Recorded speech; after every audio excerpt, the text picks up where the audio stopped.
Assalamualaikum warahmatullahi wabarakatuh. Maha suci Allah yang telah memperjalankan hambanya pada waktu malam dari Masjidil Haram ke Masjidil Aqsa yang diberkahi sekelilingnya. Quran Surat Al-Isra ayat 17. Palestina merupakan salah satu negeri suci umat Islam yang saat ini sedang dalam zona merah penjajahan pasca Perang Dunia II. Penjajahan Zionis Israel terhadap Palestina yang hampir memasuki 1 abad ini merupakan kejahatan yang tak bisa ditolerir. Sahabat seluruh muda, berikut ini kami telah merangkum perlawanan Bung Karno terhadap penjajahan Israel hingga hilangnya Palestina dari peta dunia.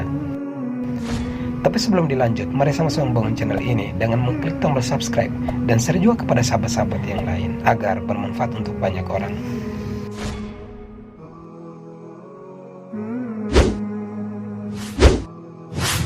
Bung Karno dan Palestina.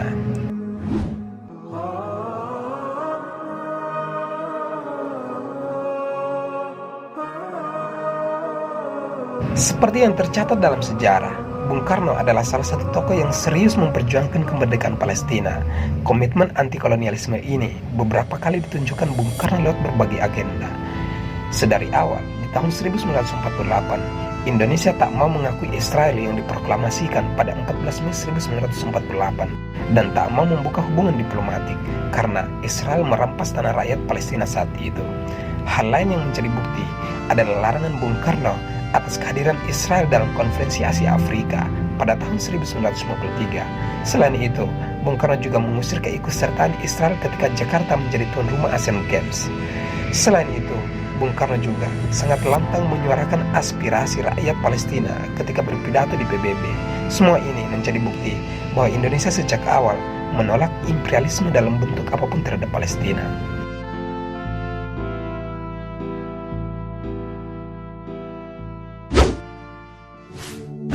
Akar konflik Israel dan Palestina.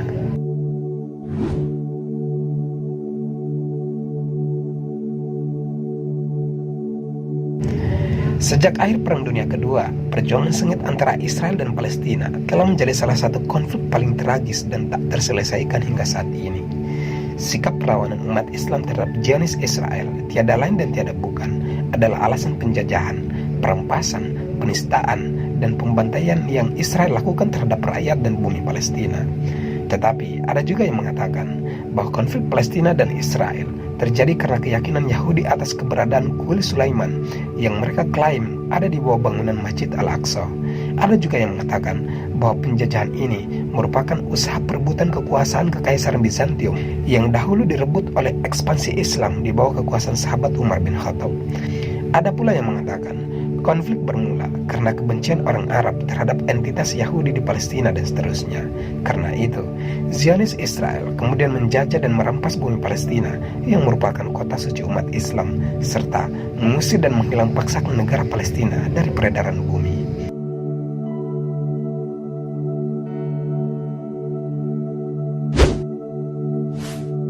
Hancurnya perekonomian Palestina.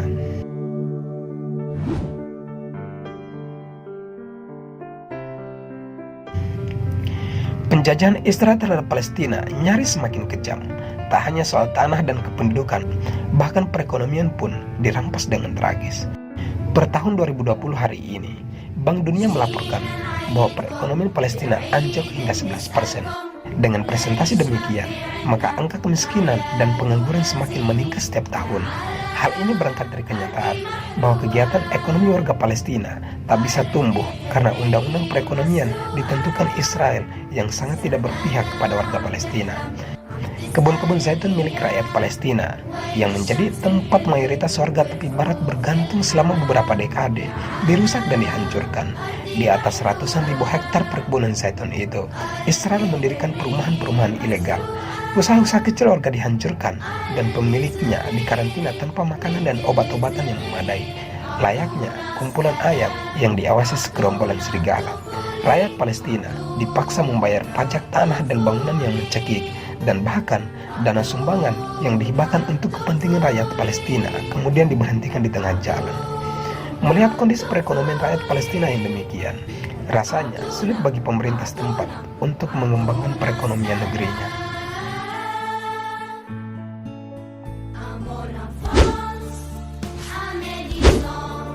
pembersihan etnis Palestina.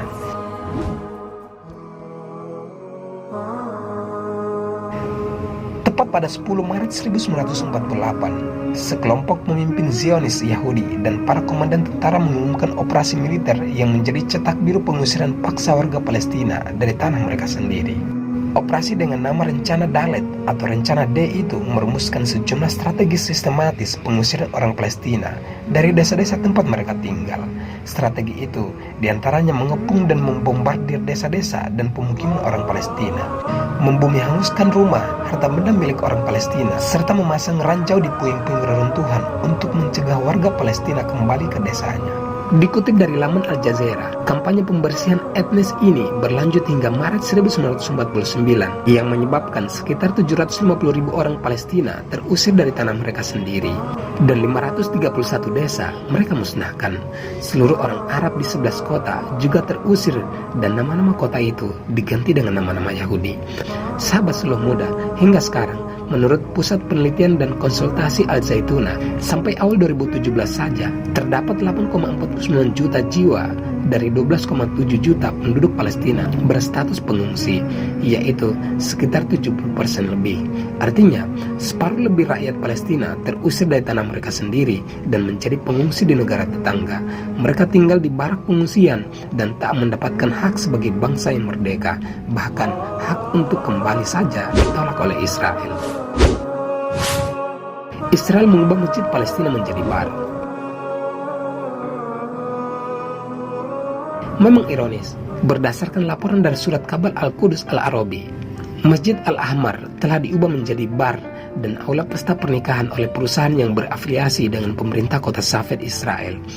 Masjid ini merupakan salah satu bangunan bersejarah milik warga Palestina yang dibangun dari abad ke-13 yang berada di Safed.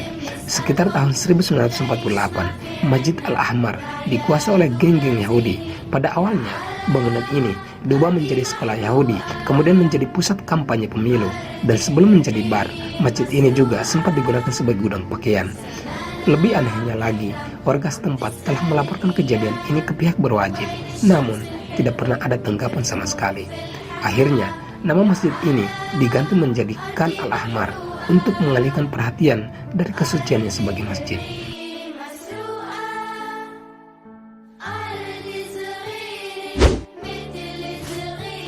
Palestina dihapus dari peta dunia.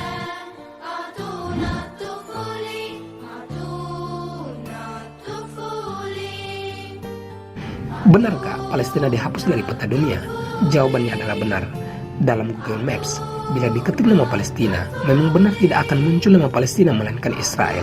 Siapapun yang mencari Palestina di Google Maps, maka akan diarahkan ke wilayah geografis yang bernama Israel. Wilayah Israel ditandai di peta, perpotongan dengan garis-garis yang menggambarkan wilayah Palestina. Padahal, Persatuan PBB dan negara-negara di dunia mengakui negara Palestina. Mengutip dari laman History, lebih dari 135 negara anggota PBB mengakui Palestina sebagai negara merdeka.